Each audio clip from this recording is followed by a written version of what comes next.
سورۃ الروم رکوع نمبر 3 آیت نمبر 27۔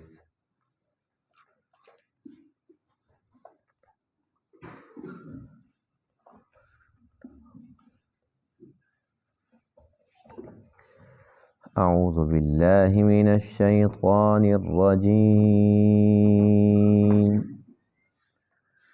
بسم اللہ الرحمن الرحیم۔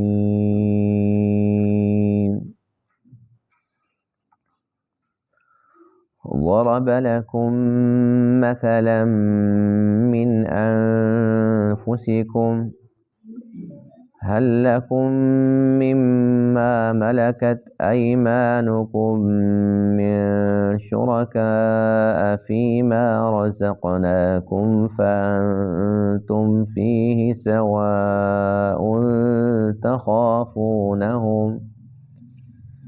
تخافونهم كخيفتكم أنفسكم كذلك نفصل الآيات لقوم يعقلون بل اتبع الذين ظلموا أهواءهم بغير علم فمن يهدي من أضل الله وما لهم من ناصرين فأقم وجهك للدين حنيفا فطرة الله التي فطر الناس عليها لا تبديل لخلق الله ذلك الدين القيم ولكن أكثر الناس لا يعلمون منيبين إليه واتقوه وأقيموا الصلاة ولا تكونوا من المشركين من الذين فرقوا دينهم وكانوا شيعا كل حزب بما لديهم فرحون صدق اللہ العظیم۔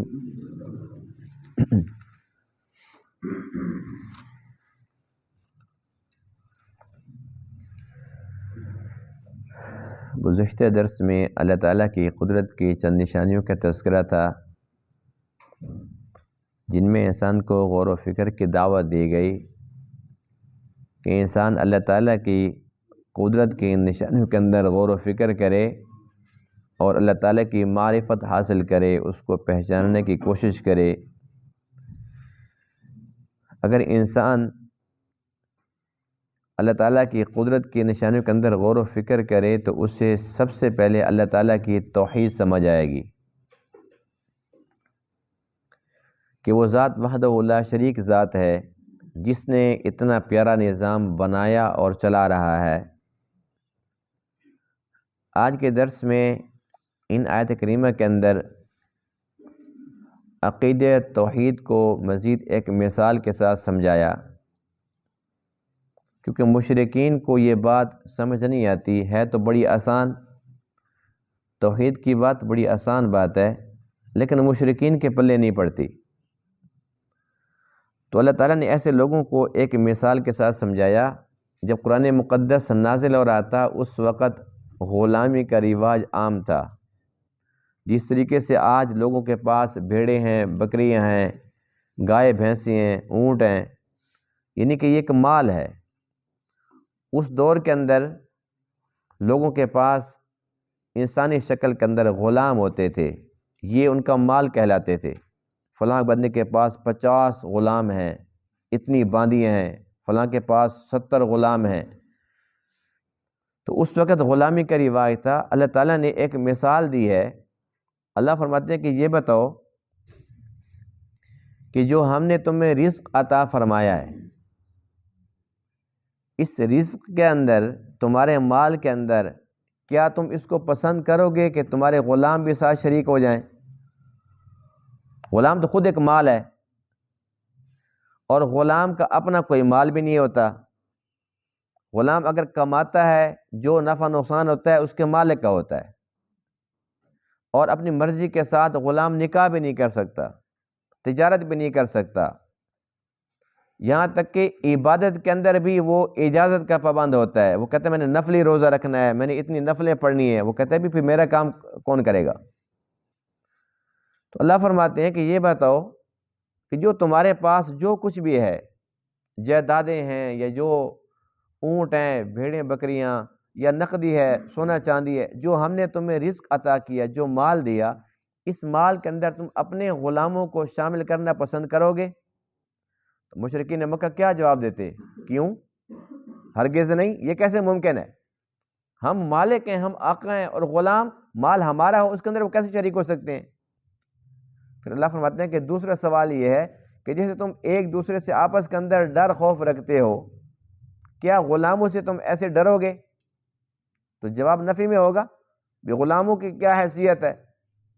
ہمارے اپنے عزیز و اقارب ہیں، رشتہ دار ہیں، گھر والے ہیں، آپس کے اندر ایک دوسرے سے خوف کا رشتہ ہوتا ہے کہ وہ ناراض نہ ہو جائے، میرا بھائی ناراض نہ ہو جائے، میرا چچا ناراض نہ ہو جائے، لیکن کیا غلاموں سے تم ایسا ڈرتے ہو؟ وہ کہیں گے کیوں؟ وہ ناراض ہو جائیں گے تو کیا کر لیں گے ہمارا؟ ان کی اہمیت کیا ہے، ان کی حیثیت کیا ہے؟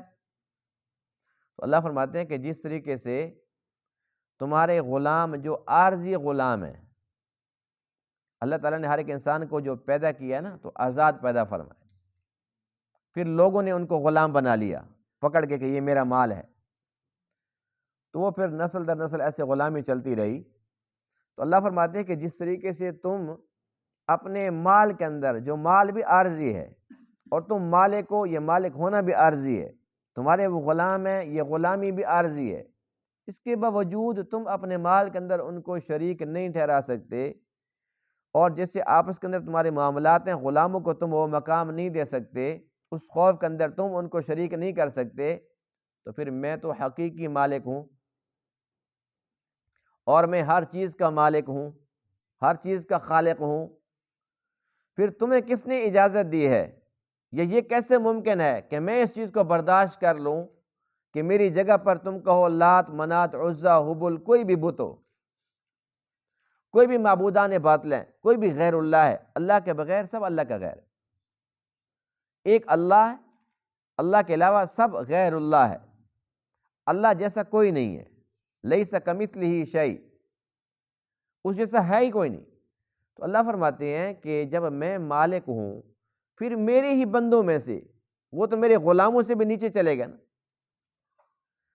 تو میرے بندوں میں سے، میری مخلوق میں سے تم کسی کو پکڑ کے اور میرے ساتھ کھڑا کر دو، اور تم یہ کہو جیسے ہم اللہ سے مانگتے ہیں اس سے بھی مانگتے ہیں، جیسے اللہ ہمارے مسئلے حل کر سکتا ہے یہ بھی مسئلے حل کر سکتا ہے، اللہ تعالیٰ برداشت کر لیں گے؟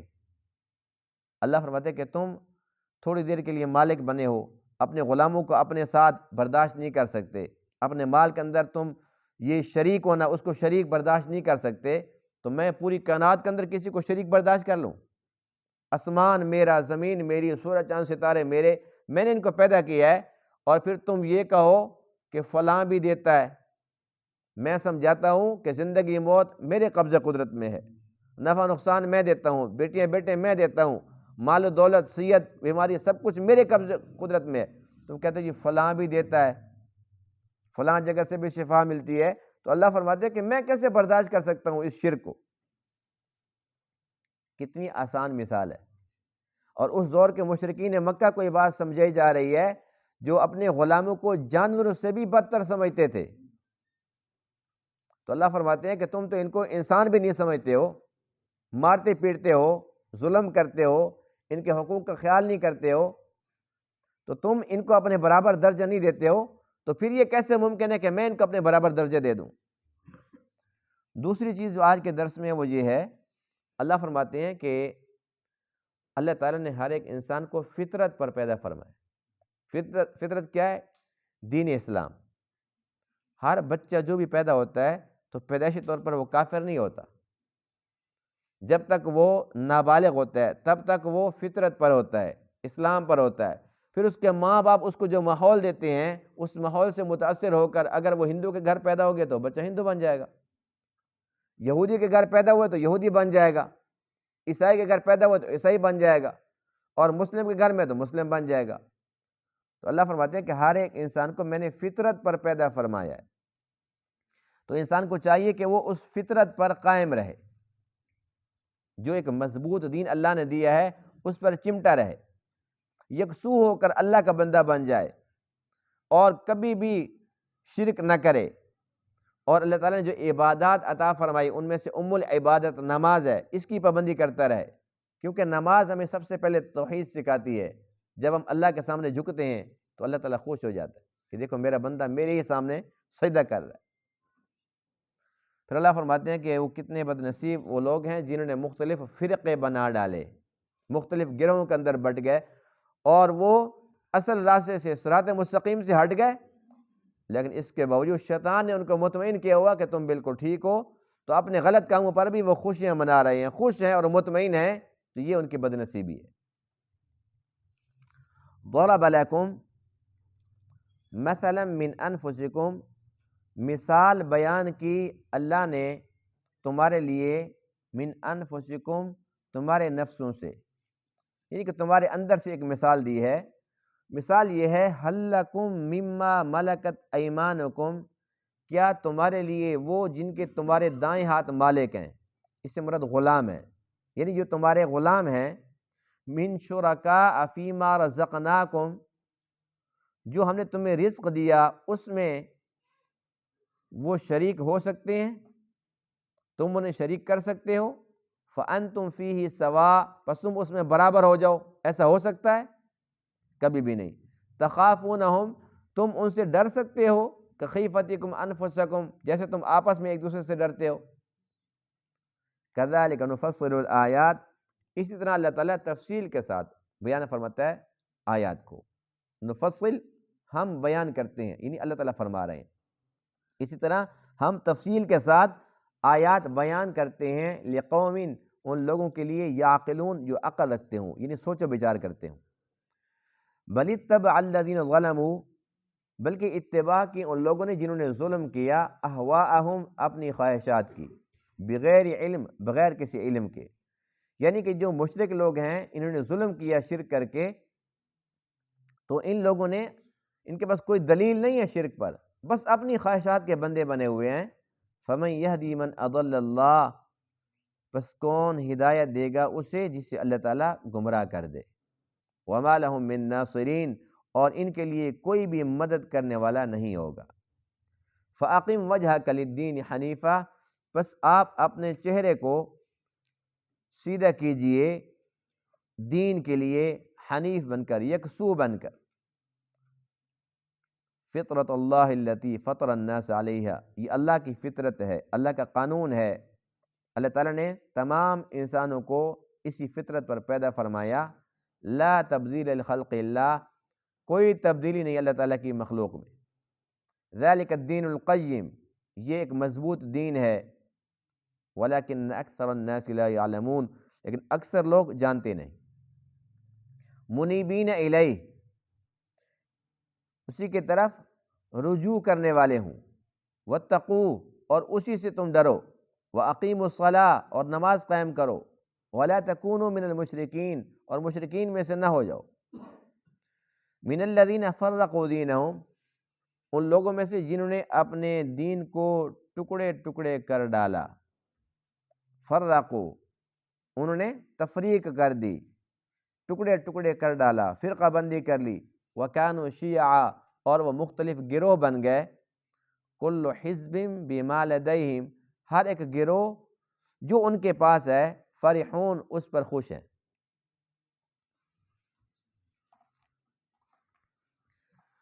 اللہ تعالیٰ کو سب سے زیادہ جو پسند ہے وہ توحید ہے، اور سب سے زیادہ جو ناپسند ہے وہ شرک ہے، اور شرک کو اللہ تعالیٰ نے ظلم عظیم قرار دیا ہے، ان الشرک لظلم عظیم، اور اللہ تعالیٰ فرماتے ہیں کہ جو بھی اللہ کے ساتھ شریک ٹھہرائے گا، فقد حرم اللہ علیہ الجنہ، اللہ نے ایسے بندے پر جنت کو حرام کر دیا، وَمَأْوَاهُ النَّارُ، اس کا ٹھکانہ آگ ہوگا، وَمَا لِلظَّالِمِينَ مِنْ أَنصَارٍ، اور ایسے ظلم کرنے والوں کا کوئی بھی مددگار نہیں ہوگا۔ تو اللہ تعالیٰ کو چونکہ توحید بہت پسند ہے، اللہ تعالیٰ کی چاہت یہ ہے کہ میرے سارے کے سارے بندے وہ توحید پر آ جائیں، ان کا عقیدہ درست ہو، بالکل صاف عقیدہ ہو، ملاوٹ والا نہ ہو۔ تو قرآن مقدس کے مختلف مقامات پر مختلف مثالوں کے ساتھ مختلف انداز سے اللہ تعالیٰ بار بار یہ بات سمجھا رہا ہے، کیونکہ توحید سے انسان ہٹے گا تو پھر خسارہ ہی خسارہ ہے۔ اس لیے سب سے زیادہ جو قرآن کے اندر زور دیا جاتا ہے وہ عقیدے پر، اور عقیدے میں سے عقید توحید پر۔ تو اللہ فرماتے ہیں کہ میں نے تمہیں فطرت سلیمہ عطا کی ہے، فطرت سلیمہ پر پیدا کی ہے۔ فطرت سلیمہ کیا ہے؟ یہ دین اسلام ہے۔ یہ جو اسلام ہے، یہ جو ہمارا پیارا مذہب ہے، یہ انسان کی فطرت کے عین مطابق ہے۔ یعنی کہ ایک بندہ، اس کی میں آسان آپ کو مثال عرض کرتا ہوں کہ ایک بندہ اگر پڑھا لکھا نہیں بھی ہے، ان پڑھ ہے، لیکن اس کا اپنا دماغ، اگرچہ اس کو دین کا کچھ علم نہیں ہے، وہ بیچارہ ان پڑھ ہے، لیکن وہ دماغ سے جو سوچتا ہے کہ مجھے ایسے کرنا چاہیے، ایسے نہیں کرنا چاہیے، اس کی فطرت میں یہ بات اللہ نے پہلے سے ڈال دی ہے۔ جو وہ کہتا ہے مجھے کرنا چاہیے، وہ اسلام ہوتا ہے، اور جس سے اس کا دل کھٹک جاتا ہے کہ نہیں مجھے نہیں کرنا چاہیے، تو وہ اسلام کے خلاف ہوتا ہے۔ ہاں، جب انسان کا ضمیر ہی مردہ ہو جائے، اپنی فطرت سے وہ ہٹ جائے، تو پھر وہ صرف ظاہر میں انسان ہوتا ہے، نظر آتا ہے کہ یہ انسان ہے، حقیقتاً وہ انسان کہلانے کا حقدار ہی نہیں ہوتا۔ جس طریقے سے آج کل کتنے انسان ایسے ہیں جو اللہ کو مانتے نہیں، اور وہ کہتے ہیں جی بس ہماری اپنی زندگی ہے، ہم نے مرضی کے ساتھ جینا ہے، مرضی کے ساتھ کھانا ہے، مرضی کے ساتھ پینا ہے، اور وہ کہتے ہیں کپڑے پہنے نہ پہنے، ان کو رشتوں کا کوئی خیال ہے، وہ بندر وہ کھا جاتے ہیں، خنزیر وہ کھا جاتے ہیں، شراب، یعنی جو کچھ بھی حرام ان کو ملتا ہے وہ کہتے ہیں ہمیں اس کی کوئی فکر نہیں ہے کہ حلال ہے کہ حرام ہے، ہمارے لیے سب حلال ہے۔ ان کا اپنا فلسفہ ہے، ان کی اپنی شریعت ہے، ان کا اپنا مذہب ہے، وہ یہ ہے کہ بس جو ہمارا جی چاہے، یعنی کہ وہ اللہ کے بندے نہیں بنتے، وہ خواہش کے غلام بنے ہوئے، خواہش کے بندے بنے ہوئے۔ تو جن کی فطرت ہی الٹ جائے، جن کا ضمیر مردہ ہو جائے، ان کو اچھی بات بری لگتی ہے اور بری بات اچھی لگتی ہے۔ لیکن جو ایک مسلمان ہوتا ہے، جس کے اندر ایمان ہوتا ہے، جو اپنی فطرت پر موجود ہوتا ہے الحمدللہ، اس کو بری بات ہمیشہ بری ہی لگتی ہے، اگرچہ ایک اچھے کام پر عمل نہ کر رہا ہو، لیکن اس کا ضمیر اس کو پھر بھی بتاتا ہے۔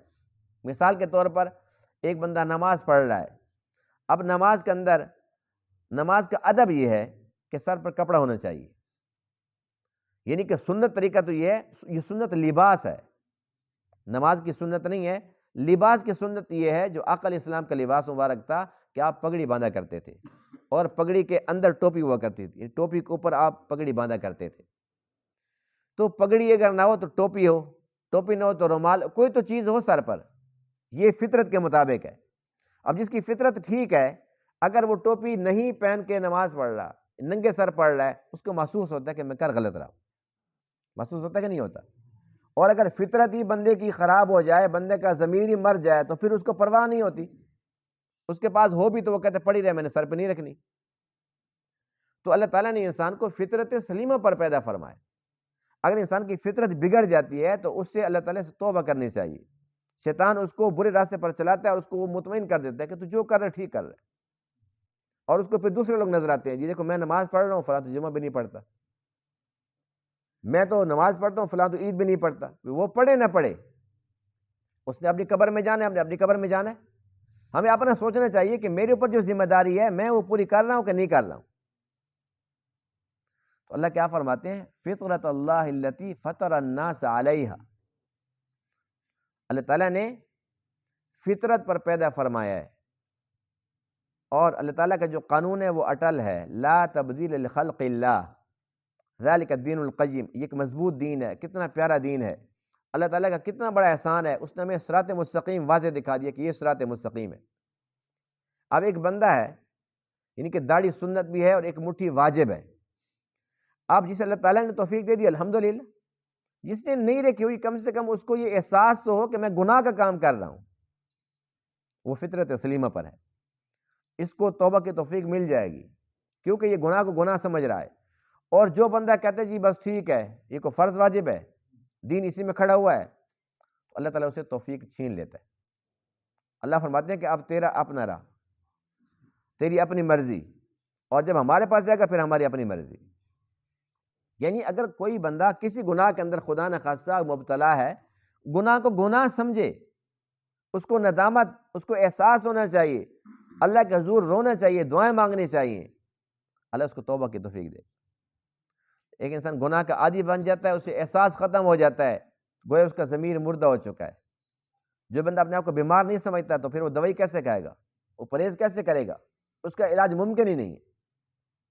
تو اس لیے ہمیں احساس کرنا چاہیے اور اس کے ساتھ اپنا محاسبہ کرنا چاہیے، اور فطرت سلیمہ پر ہی ہمیں رہنا چاہیے۔ ایک انسان کو اللہ تعالیٰ نے جو چیزیں کھانے کا حکم دیے ان میں تو خیر ہے۔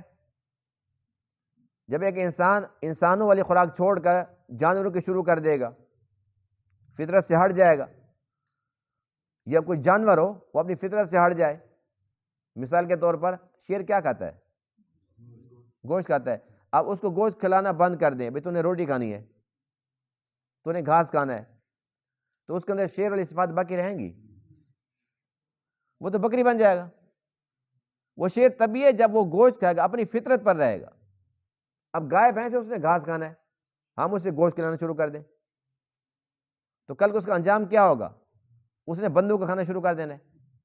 جیسے شیر کاٹتا ہے، جیسے کتے کاٹتے ہیں، وہ گائے بھینس ہوگی شکل میں انسانوں کو کاٹنا شروع کر دے گی۔ اب ایک انسان ہے، اس کی فطرت میں ہے کہ وہ گوشت کھاتا ہے، تو اس کا ایک طریقہ ہے کہ اس کو حلال جانور ہو، حلال طریقے سے اس کو ذبح کیا جائے اور اس کو ایسے طریقے سے پکایا جائے۔ کچا گوشت نہیں کھا سکتا انسان، کھانا شروع کر دے گا تو اس کے بعد پھر وحشی انسان بن جائے گا، وہ درندہ بن جائے گا۔ تو فطرت کو اگر ہم چھوڑیں گے تو پھر نقصان کے اندر چلے جائیں گے۔ جیسے ایک ظاہری چیزیں کھانا پینا، میں نے ایک مثال دی ہے، اسی طریقے سے ہماری فطرت میں ہے نماز۔ جب نماز پڑھتے رہیں گے تو فطرت پر رہیں گے، جب نماز سے ہٹیں گے تو پھر بے حیائی، فحاشی، عریانی وہ ہمارے سر پہ سوار ہو جائے گی، ہمارے گھر کے اندر گھس جائے گی۔ تو یہ ایک نماز فطرت کے مطابق ہے۔ جو عبادات ہیں، جتنی بھی عبادات ہیں، یہ ہماری فطرت کے مطابق ہیں، یعنی اللہ نے ہمیں حکم دیا تو اس کے اندر خیر ہی خیر ہے۔ جیسے ہم کھانا پینا اونچ نیچ نہیں کر سکتے، جو ہے ہماری خوراک اللہ نے دی ہے، ہم وہی کھائیں گے تو خیر ہوگی۔ اسی طریقے سے جو عبادات ہیں اس کے اندر بھی ہم ہیر پھیر نہیں کر سکتے، جو اللہ نے دی ہیں اسی پر رہیں گے تو خیر ہوگی۔ پھر اللہ تعالیٰ نے ان لوگوں کی مذمت فرمائی، من الذین فرقوا دینہم وکانوا شیعا، جنہوں نے تفرقہ بازیاں کی اور مختلف گروہ بن گئے۔ چلو گروہ تو بن ہی گئے، اگلی بات جو نقصان والی ہے، کل حزب بما لدیہم فرحون، ہر ایک گروہ وہ اپنے منشور پر مطمئن ہے اور خوش پھر رہا ہے۔ بنی اسرائیل کے اندر 72 فرقے تھے، کتنے تھے؟ تو آقا علیہ السلام نے فرمایا کہ میری امت میں 73 ہوں گے، اور فرمایا کہ ان میں سے ایک نجات پانے والا ہوگا اور باقی سب کے سب گمراہ ہوں گے۔ تو صحابہ کرام نے عرض کیا اللہ کے رسول وہ ایک نجات پانے والا کون سا ہوگا؟ تو آپ نے ارشاد فرمایا ما انا علیہ و اصحابی، جو میرے اور میرے صحابہ کے طریقے پر ہوگا، وہ نجات پانے والا ہے۔ تو میرا طریقہ اور میرے صحابہ کا، اب میرا طریقہ یہ کیا ہو گیا؟ اہل سنت، یعنی کہ نبی کا طریقہ سنت ہوتا ہے نا، تو یہ ہے نبی کا طریقہ، ہم اہل سنت ہے نا، اہل سنت والجماعت۔ تو اہل سنت اس لیے ہیں کہ نبی کے طریقے پر ہیں، اور والجماعت اس لیے ہیں کہ جماعت صحابہ کے طریقے پر ہیں۔ تو اللہ کے نبی نے کیا فرمایا تھا؟ جو میرے اور میرے صحابہ کے طریقے پر ہوگا، یعنی کہ سنت پر اور صحابہ پر۔ تو اللہ کا شکر ہے کہ ہم نبی کے طریقے پر بھی ہیں اور صحابہ کے طریقے پر بھی۔ جو نبی کو خاتم النبیین نہیں مانتے، جیسے مرزائی ہیں، مرتد ہیں، یہ زندیق ہیں، جو بہت بڑے کافر ہیں، غلیظ ترین کافر ہیں، تو ظاہر سی بات ہے کہ اہل سنت سے خارج ہو کے اپنے آپ کو احمدی مسلمان کہلواتے ہیں۔ کہاں کہ تم احمدی اور کہاں کے مسلمان؟ اسلام ان کے پاس سے بھی نہیں گزرا، یہ غیر مسلم ہیں، کافر مرتد ہیں۔ جو نبی کے راستے سے ہٹ گیا یا صحابہ کے راستے سے ہٹ گیا، جو صحابہ کو صحابہ ہی نہیں مانتے، وہ کہتے ہیں فلاں کو بھی نہیں مانتے، فلاں کو نہیں مانتے، فلاں کو نہیں مانتے، اور بالخصوص وہ صحابہ جن کو سب صحابہ مانتے ہیں، پھر وہ صحابہ جن کو اللہ کے نبی نے گارنٹیاں دی ہیں جنت کی، ایک بار نہیں 20 مرتبہ دی ہیں، عشرہ مبشرہ میں سے، خلفاء راشدین میں سے، جو ان کو نہیں مانتا وہ صحابہ کے طریقے پر ہے تو خود بخود گمراہ ہو گیا، وہ صراط مستقیم سے ہٹ گیا، وہ جو نجات پانے والا فرقہ ایک ہی ہے اس میں سے خود بخود نکل گیا۔ تو جتنے بھی فرقے ہیں، یہاں ایک بات اور ہے جو بڑی اہمیت کی قابل ہے، وہ یہ ہے کہ اب ہم یہ دیکھتے ہیں کہ اگر ہم یہ کہیں جی ہم حنفی ہیں، ہم تو مسلمان ہیں، وہ ایک جو ہے نا فرقہ جو جنت میں جائے گا وہ ہم ہیں، جو شافعی مالکی وہ نہیں جائیں گے، تو یہ بھی غلط ہے۔ اس کی جو وضاحت ہے وہ میں آپ کو عرض کر دیتا ہوں۔ ایک ہوتا ہے اصول، ایک ہوتا ہے فروع۔ جو اصل ہے نا، اصل میں اختلاف جو کرے گا تو اس کو کہتے ہیں فرقہ بندی۔ جو فرع میں اختلاف کرے گا، فروع میں جزیات میں اختلاف کرے گا تو یہ فرقہ بندی نہیں ہے۔ جو ایمانیات ہیں اس کے اندر جو متحد ہیں وہ کسی بھی مسلک سے ہوں، مثال کے طور پر چاروں امام ابو حنیفہ رحمہ اللہ، امام مالک رحمہ اللہ، امام شافعی رحمہ اللہ، امام احمد بن حنبل رحمہ اللہ، چاروں جو اصول ہے اس پر متحد ہیں، کوئی اختلاف نہیں ہے۔ جو فروعی باتیں ان کے اندر اختلاف ہے اور یہ باعث رحمت ہے، تو اس لیے چاروں اہل سنت والجماعت کہلائیں گے، اور چاروں کے نظریات جب اہل سنت والجماعت دونوں پر پورے اتریں گے تو یہ ایک ہی فرقہ ہوگا۔ جیسے ایک میں مثال عرض کرتا ہوں، توحید میں، رسالت میں، قیامت میں، مرنے کے بعد کی زندگی میں ان چاروں کا کوئی اختلاف نہیں ہے۔ اختلاف کس بات میں ہے؟ نماز پڑھتے ہیں ہاتھ کدھر باندھنے ہیں، نماز میں تو اختلاف نہیں ہے، نماز فرض ہے، چاروں اماموں کی ایک ہی بات ہے، نماز فرض ہے۔ اب نماز پڑھنی کیسے ہے؟ ایک کہتا ہے آمین اونچا کہنا ہے، ایک کہتا ہے نہیں، ایک کہتا ہے پیچھے سورہ فاتحہ پڑھنی ہے امام کے پیچھے، دوسرا کہتا ہے نہیں، ایک کہتا ہے رفع یدین کرنا ہے، دوسرا کہتا ہے نہیں، ایک کہتا ہے ہاتھ یہاں باندھنے ہیں، دوسرا کہتا ہے یہاں باندھنے ہیں، ایک ناف سے اوپر ایک ناف سے نیچے۔ یعنی یہ اختلاف کوئی اختلاف اصول کا نہیں ہے، یہ فروع اختلافات ہے، اور یہ حسن ہے، یہ حسن ہے، یہ اختلاف باعث رحمت ہے۔ اگر سب کے سب ایک ہی طریقے پر ہوتے تو کیا پتہ چلتا کہ اللہ کے نبی کا طریقہ یہی ایک ہی تھا یا کوئی اور بھی تھے؟ اللہ کے نبی نے پوری زندگی میں ایک عمل ایک بار بھی کیا، اللہ کو وہ ادا پسند ہے کہ اس کے محبوب کی ادا تھی، اس کو دنیا میں زندہ و جاری و ساری فرما دی۔ اب پوری دنیا کے اندر کہیں حنفی ہیں، کہیں مالکی ہیں، کہیں شافعی ہیں، کہیں حنبلی ہیں، کہیں آمین اونچی ہے، کہیں ایسا ہے، کہیں سورہ فاتحہ ہے، کہیں نہیں ہے، کہیں رفع یدین ہے، کہیں نہیں ہے۔ کیوں؟ اللہ کے نبی نے سارے طریقے کیے ہیں۔ آمین آپ نے اونچی آواز سے بھی خود پڑھی تھی، والضالین کے بعد آمین بلند آواز سے پڑھی تھی، اور پھر ہم حنفی کیا کہتے ہیں جی پڑھی تھی لیکن اس وقت نیا وفد آیا ہوا تھا اور ان کو اسلامی تعلیمات دینی تھی تو ان کی تعلیم کے لیے یہ سارا کچھ کیا تھا، لیکن باقی عام دنوں کے اندر نہیں کرتے تھے، لیکن ایک دفعہ پڑھی تو تھی۔ بس اللہ کو یہ پسند ہے کہ پڑھنے والے دنیا کے اندر ہونے چاہیے۔ رفع دین پہلے تھا پھر ختم ہو گیا، اللہ کو پسند ہے کہ میرے محبوب نے کیا تو تھا، دنیا کے کسی کونے کے اندر کسی ملک میں یہ ہونا چاہیے، اور وہ ہو رہا ہے۔ تو یہ اختلاف کوئی اختلاف نہیں ہے، ہم اس کو یہ نہ سمجھے کہ اب چاروں امام ہیں تو اب ان میں سے کون سے امام کی جو ہے پیروکار وہ جنت میں جائیں گے، یہ سب اہل سنت والجماعت ہے۔ باقی یہ جو ہے نا دیوبندی، بریلوی، اہل حدیث، کلمہ ایک ہے، قرآن ایک ہے، نبی ایک ہے، اور تمام صحابہ کو سب مانتے ہیں، کوئی اختلاف نہیں ہے، تو یہ سب اہل سنت والجماعت ہے۔ چھوٹی چھوٹی باتوں میں نہیں آنا جی وہ داڑھی بڑی رکھتے ہیں، وہ چھوٹی رکھتے ہیں، وہ رفع یدین کرتے ہیں، وہ نہیں کرتے، وہ ننگے سر پڑھتے ہیں، وہ سر کے اوپر کپڑا کر کے کرتے ہیں، یہ چھوٹی چھوٹی باتیں ہیں۔ مین یہ ہے کہ سب کے سب توحید پر ایک ہیں، رسالت پر ایک ہیں، ختم نبوت پر ایک ہیں، اور مرنے کے بعد کی زندگی پر ایک ہیں، قیامت پر ایک ہیں، قرآن پر ایک ہیں، یعنی عقیدے کے اندر کوئی فرق نہیں ہے۔ تو ان چھوٹی چھوٹی باتوں کی وجہ سے ہم یہ فتوی نہیں لگا سکتے بھی ہم جنت میں جائیں گے، وہ نہیں جائیں گے، وہ کہتے ہیں جی ہم جائیں گے، یہ نہیں جائیں گے۔ جن کا عقیدہ اہل سنت والجماعت، بات ایک آسان سی ہے، ما انا علیہ و اصحابی، جو نبی اور صحابہ کے طریقے پر ہے۔ اب جو صحابہ کے طریقے پر نہیں ہیں ان کو خود سوچنا چاہیے کہ اب اس حدیث کی روح سے ہم کہاں پہ کھڑے ہیں۔ اب ان سے پوچھو کہ بھئی یہ حدیث جو ایسی کہہ رہی ہے، وہ کہتے ہیں وہ تو ٹھیک ہے، پتہ کیا جواب دیتے ہیں وہ کہتے ہیں ٹھیک ہے یہ بات، ہم حدیث کو مانتے ہیں کہ جو نبی کے طریقے پر صحابہ کے طریقے پر ہوگا، تو وہ کہتے ہیں بھئی جو صحابہ بھی تو پہلے ہوں نا، پہلے صحابیت ثابت کرو، جو صحابی ہیں ہم تو ان کے طریقے پر ہیں۔ اب انہیں کون سمجھائے کہ تمہارے ہاں جو معیار ہے، یعنی کہ ایک صحابی جس کو اللہ کے نبی مصلی دے کے جا رہے ہیں، اس سے بڑھ کر ہم کیا پروف دیں؟ اللہ کے نبی مصلی دے کے جا رہے ہیں، آپ کی حیات طیبہ کے اندر جب آپ بیمار تھے 17 نمازیں امت کو پڑھائی ہیں، صحابہ کو پڑھائی ہیں، علی پاک نے پیچھے پڑھی ہیں، سب صحابہ پیچھے نماز پڑھ رہے تھے، اب ہم ان کی صحابیت کیسے ثابت کریں؟ اور یہ واحد صحابی ابو بکر صدیق ہیں جن کی صحابیت قرآن سے ثابت ہے۔ اذ یقول لصاحبہ لا تحزن ان اللہ معنا، جب غار میں تھے اللہ کے نبی نے اپنے صحابی سے فرمایا، لصاحبہ اپنے ساتھی سے، صحابی سے فرمایا، یعنی ابو بکر صدیق کی صحابیت اکیلے ابو بکر کی قرآن سے ثابت ہے۔ اب اس سے بڑا کیا ثبوت دیں؟ تو ہم یہی کہہ سکتے ہیں کہ بد نصیبی کی بات ہے۔ یہ بد نصیبی نہیں ہے تو اور کیا ہے؟ اتنی عام بات ہمیں سمجھ نہیں آتی، ہم نہیں مانتے، ان کا ایمان ثابت کر کے دکھاؤ، صحابیت ثابت کر کے دکھاؤ۔ اللہ نے قرآن میں بتا دیا، اس سے بڑا ثبوت ہم کیا لا کے پیش کریں؟ تو ہم اللہ کا شکر ادا کرتے ہیں کہ ہم اہل سنت والجماعت جو ہے نا، ہمارے اندر ایک خوبی ہے، بتا دوں آپ کو خوبی یہ ہے کہ ہم الحمدللہ صحابہ کرام کے بارے میں حسن ظن رکھتے ہیں، بدگمانی نہیں رکھتے۔